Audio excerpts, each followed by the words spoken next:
Hey guys, welcome back. I'll be starting a new playthrough. It's time! Oh, it's time. Metal Gear Solid 3. They're calling it Delta for whatever reason, but it's Metal Gear Solid 3. Snake Eater! Ooh, I can't wait. I'm so excited. I mean, it's this.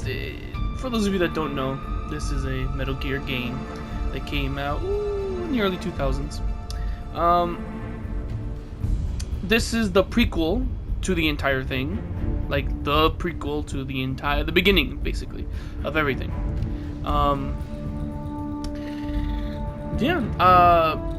This is, I never got around to doing the original playthrough, because I do own the game, but I didn't get around to doing it, and by the time I came to this point, I was like, oh man, you know what, I just gotta sit tight for this one. I just gotta sit tight for Snake Eater. I'm more interested in this one. So I was like, you know what? Let's see how amazing it looks from the characters to the environment to the gameplay, even since it's completely different now. Voice acting is going to be exactly the same as the original. I don't know why they didn't bother hiring new voice actors, but you know what? We'll see how it goes. So yeah, let's get started. Oh yeah, enough talking. I did get the that's okay. Naked Snake. Gold Rocket. What the? Snake versus Monkey. Alright. So, let's see. I'm not playing this for the first time. Well, this one, yeah, but let's see if this one works. We're gonna be doing... Oh no. Not Peace Walker. 5, let's see. We're gonna be doing 2. Oh, you can choose the old one? Oh. We'll try the new one. We'll play on normal. I don't care about all the tips, but... Alright. You guys ready? Let's do this. War has changed. Hey, I got a trophy. After the end of World War II, the world was split into two, East and West. This marked the beginning of the era called the Cold War. Get ready for a lot of cutscenes, ladies and gentlemen. So, I guess we're gonna be here for a minute.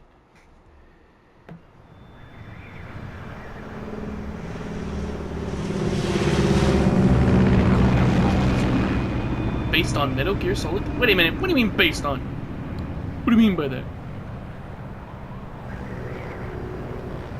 David Hayter.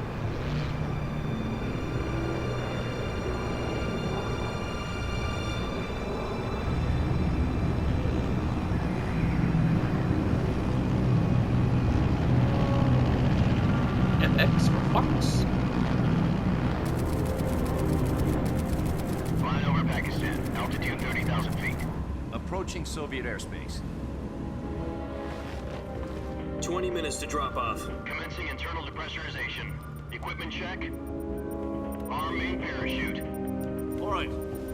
Ready to go. Drop zone still showing a high pressure mass. Cav okay. Good. We've got high visibility. It's Major Zero.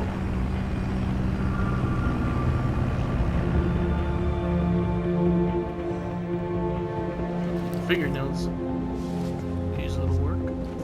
Put out that cigar. Connecting oxygen hose to interior connector. Put on your mask. My Snake's looking a little blondie there, huh? That's not what we remember, Does is it? Pennywise know what he's doing? It's in Penny. Approaching release point. 10 minutes to drop off. Hey, are you deaf? He said put out the cigar and put on your mask. He said put it out, not throw it away. I have a question. Can you save those cigarettes? It's like you put it out. Like, can you relight it? Or cigars? Sorry, that's a cigar. That's not cigarette. Depressurization complete. Checking But like, oxygen supply. can you like, 6 minutes like, to drop off. Opening rear hatch. put it out and then like, relight it? Clearly, I'm not a smoker, so drugs are for scrubs. Sunrise.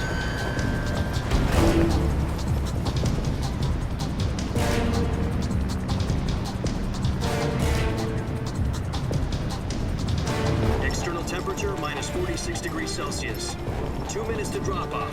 Stand up. You'll be falling at 130 miles per hour. Try not to get frostbite from the wind chill. 1 minute to Okay. drop off. Move to the rear. Activate the alarm. Thank you, Major This Zero. is one for the history books. The world's first halo jump. There you 10 go. seconds to drop off. Stand by. Status okay. All green. Prepare for drop-off. Countdown. 5, 4, 3, 2, 1. Spread your wings And fly. God be with you.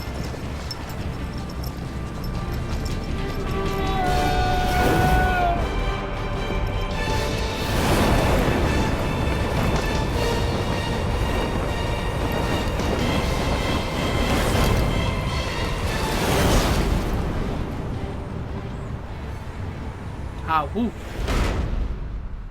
Hideo Kojima, my boy. Why'd you have to go off and make Jack, I've got some important Death news. Stranding? The head of the subtitles CIA now. has finally given us the green light for the virtuous mission. Oops. Virtual mission. No, the virtuous mission. The future of our Fox unit depends on it. If it succeeds, we'll be officially organized into a unit. Virtuous mission. Sounds like some kind of initiation ritual. Like how, like No, in the don't get cutscene cocky, before, he this had isn't like a blonde training hair, like a whole different Right. face. That's funny. So what exactly is this wonderful mission? Well, about 2 years ago, a certain Soviet scientist requested asylum in the West through one of our moles. His name is Nikolai Stepanovich Sokolov. He's head of the OKB-754 Design Bureau, one of the Soviets' top-secret weapon research facilities, and the East's foremost expert on weapons development. Sokolov. Isn't he that famous rocket scientist? The very same. On April the 12th, 1961, the Soviets achieved the first manned spaceflight in history. The Earth was blue, but there was no God. Well spoken. There's never no The rocket God. that carried Yuri Gagarin to orbit was the A-1, known as the Vostok rocket. Sokolov is said to be the man most responsible for the multi-engine cluster used in that rocket. After Gagarin's flight, Sokolov left rocket development to become the head of the newly established Design Bureau. From a lowly technician to head of a design bureau, that's quite a success story. So why do you want to defect? It seems he'd become afraid of his own creations. Afraid. Call it a crisis of conscience. And for that, he left his country and his family behind and went over the fence? Not exactly. One of his conditions was that his family was also to be taken safely to the west. We used a mole to get the family out first and succeeded in sneaking Sokolov over the Berlin Wall shortly afterwards. I was the one who conducted the operation. The security on the eastern side was still full of holes back then. Then what? We got Sokolov over in one piece, but the whole ordeal had left him exhausted, and we checked him into a hospital in West Berlin. It took him 2 weeks and more than 600 miles to get from the research facility in the Soviet Union to Berlin. He was in no condition to say anything coherent. And it was only a week later that we had something much bigger on our hands. The Cuban Missile Crisis. October the 16th, 1962, President Kennedy received word that the Soviets were in the process of deploying intermediate-range ballistic missiles in Cuba. The President demanded that the Soviets dismantle and remove the missiles. At the same time, he announced a naval blockade to prevent further missile shipments from reaching Cuba. But the Soviets didn't back down, instead placing their armed forces on secondary alert. Soviet transport ships carrying missiles continued on course towards Cuba. US and Soviet forces went on alert for an all-out nuclear war. Frantic negotiations were conducted through the UN's Emergency Security Council and unofficial channels to end the hair-trigger standoff. Finally, on October the 28th, the Soviet Union agreed to remove its missiles from Cuba, and so the world avoided a nuclear holocaust. But in order to get the Soviets to pull their missiles out, we had to make a deal. You mean the one where the US agreed to remove its IRBMs from Turkey? No. The Jupiter IRBMs deployed in Turkey were obsolete, and we were going to get rid of them anyway. They had no strategic value whatsoever to either the US or the Russians. The Turkey deal was a ruse.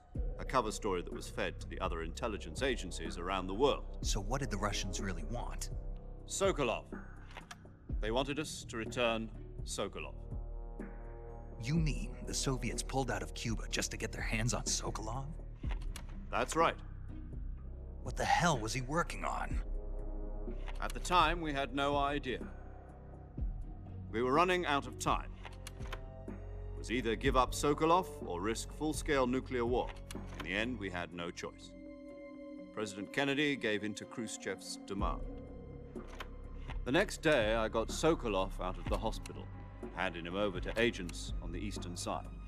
Sokolov kept on screaming, "Save me," until he disappeared from my sight. Then, a month ago, we received some new information from one of our moles. About Sokolov? Yes. He was taken back to the research facility and forced to continue working on the weapon in question under KGB supervision. What's more, it's on the verge of completion. So what kind of weapon is it? Something to do with space rockets? No, missiles. Same technology. I guess you're right. We don't know the details, but it appears to be a new kind of nuclear device. For half a year now, the Soviets have been conducting frequent nuclear tests at Semipalatinsk. Something to do with the weapon, I assume. We're talking about a secret weapon so big that Khrushchev was ready to pull out of Cuba to get it back. Is Sokolov still in the facility?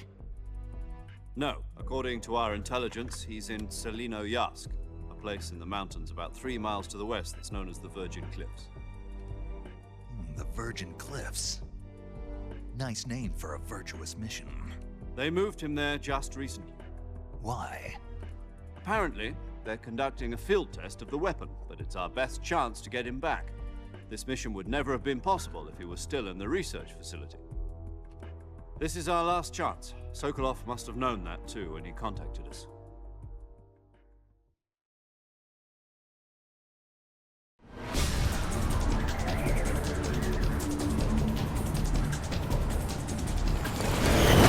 Super Action Jackson. Y'all caught up to speed now? Y'all know what's going on? I don't know what's going on. I just know we're doing America's work.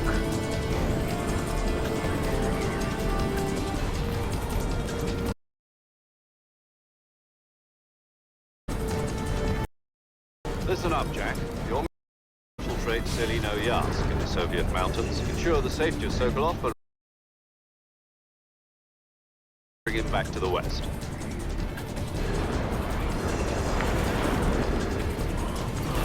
That first person view? That was good. If we don't get Sokolov back before that weapon is complete, we'll be facing a major crisis. The clock is ticking.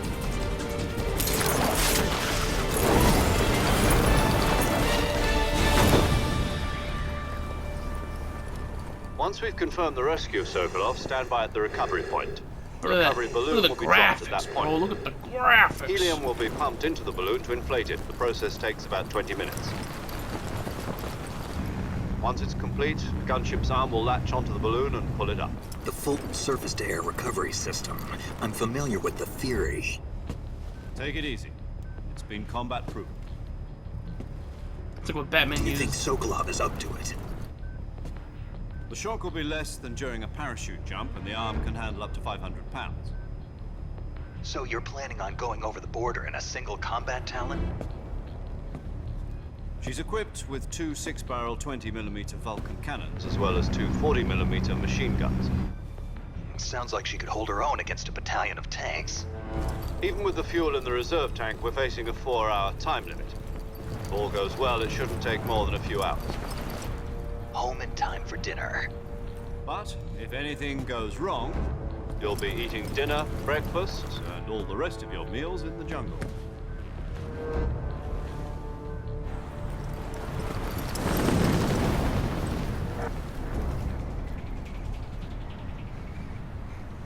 Well, let's get to it then.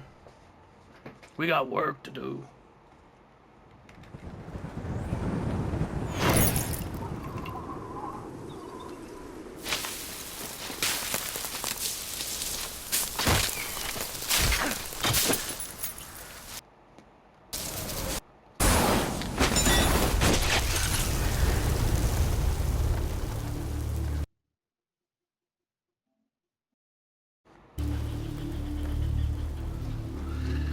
pose. To the pose. To the pose. Wow.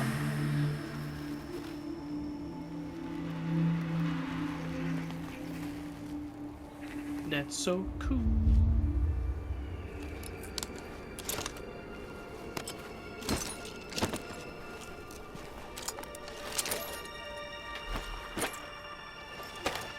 Show me Snake. Wait a minute.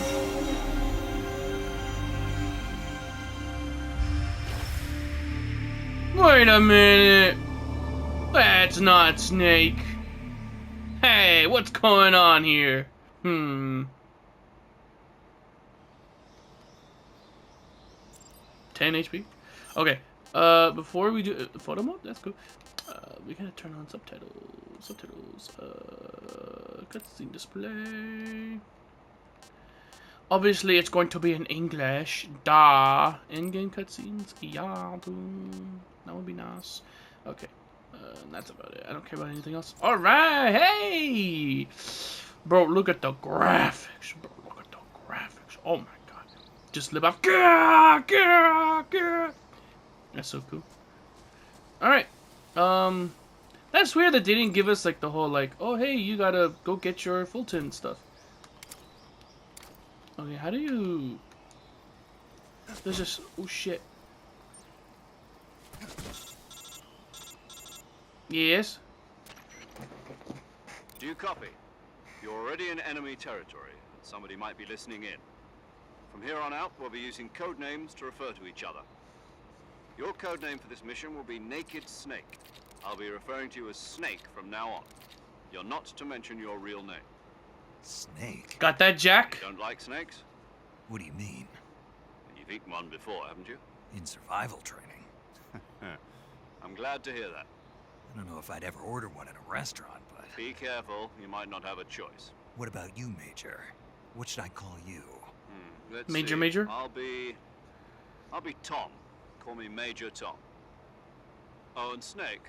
Yeah, The crew isn't watching anymore. You can take off the disguise now. good idea.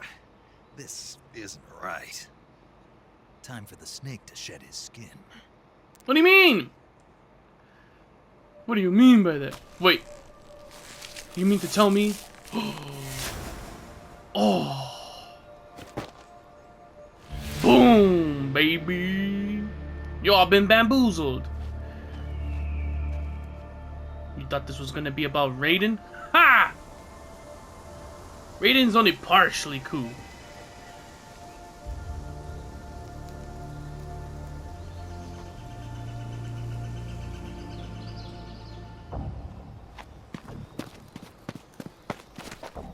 Get behind the tree, quick.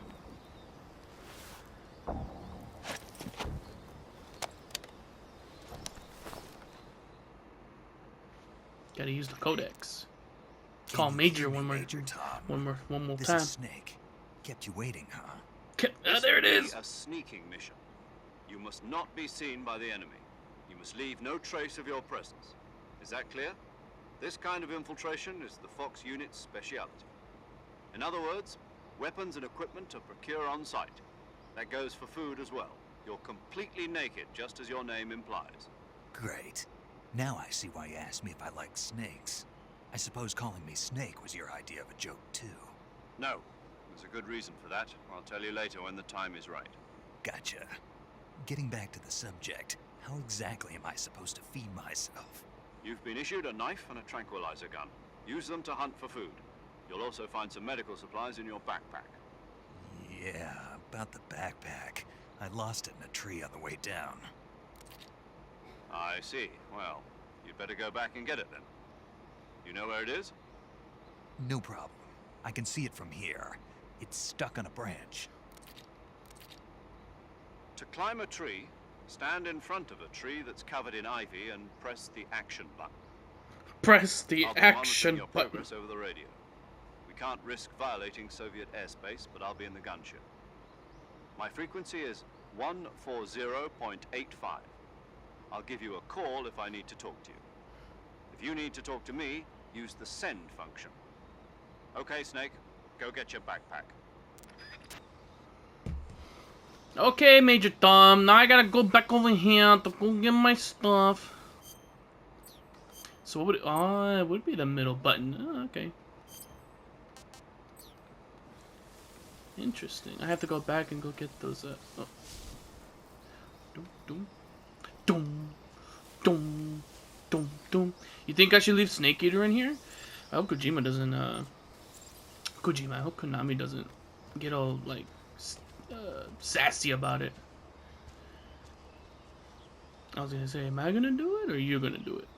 Hop it up, and then drop, run in a corner, and then did it. And then I gotta let Major know that I got my backpack. I see you've retrieved your backpack, Snake. To equip a weapon, it's necessary to take it out of your backpack. In the survival viewer, choose Weapon from the backpack. Your available weapons will be displayed in a list on the screen. From that list, choose the weapon you want to equip and press the Enter button. For other equipped items, just do the same thing from Item. Got it. Use the survival viewer backpack. Yep, that's right.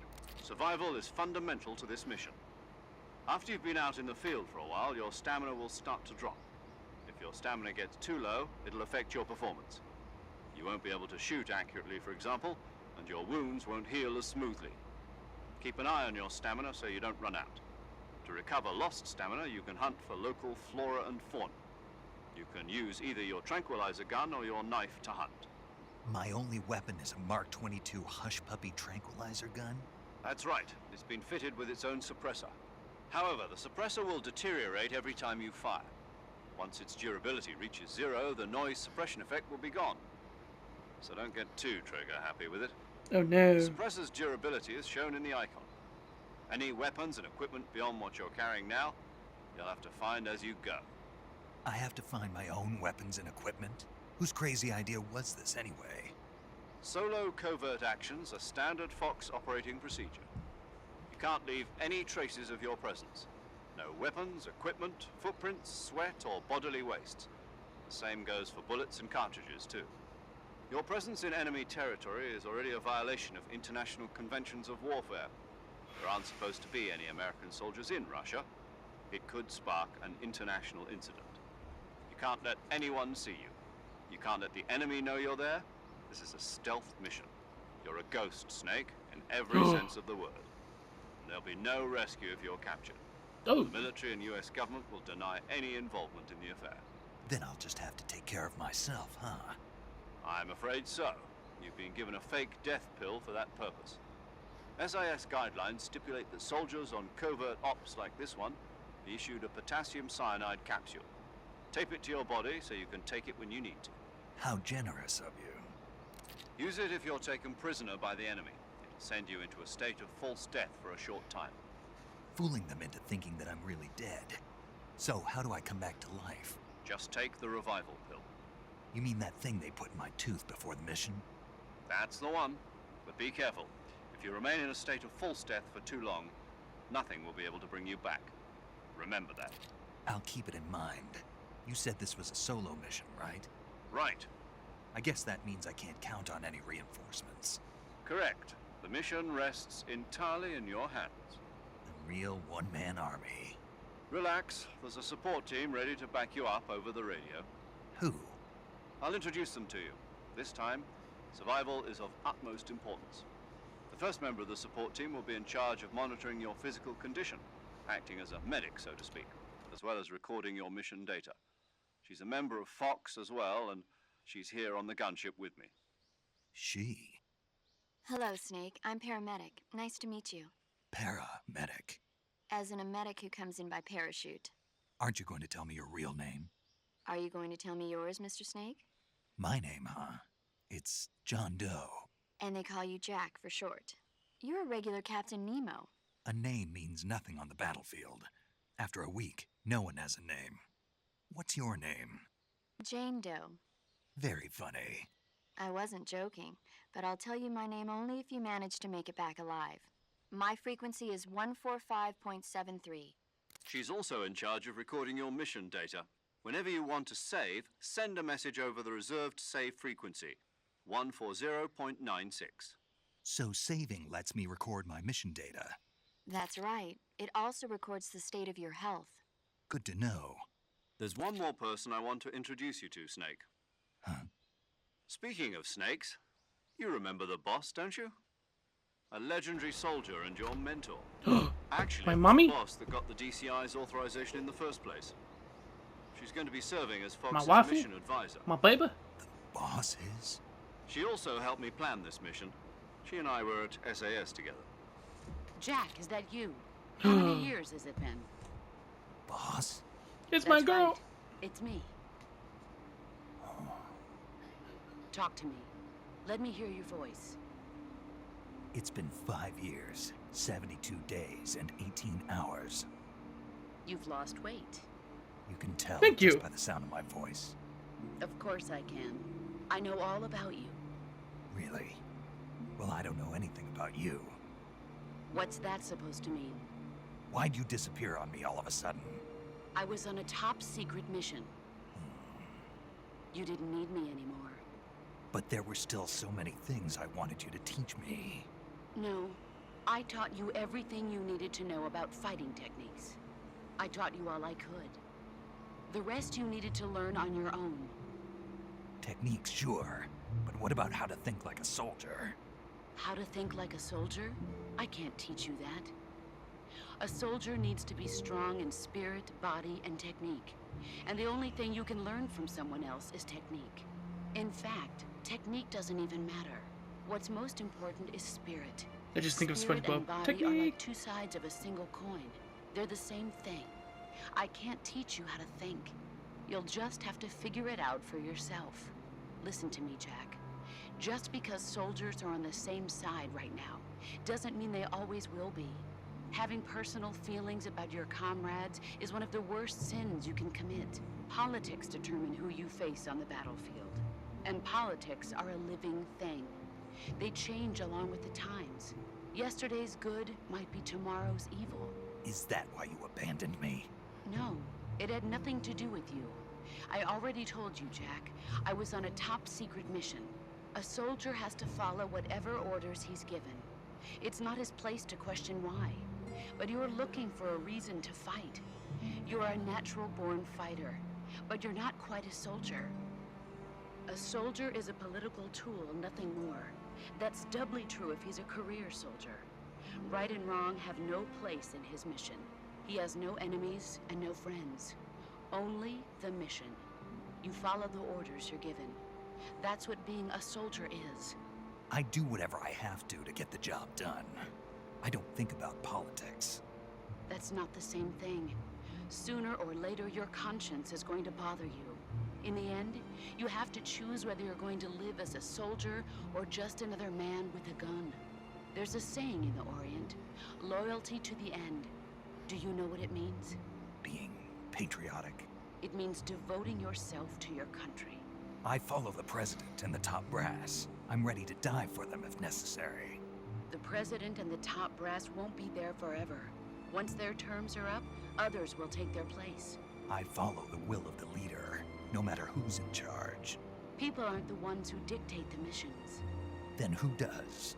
The times. People's values change over time, and so do the leaders of a country. So there's no such thing as an enemy in absolute terms.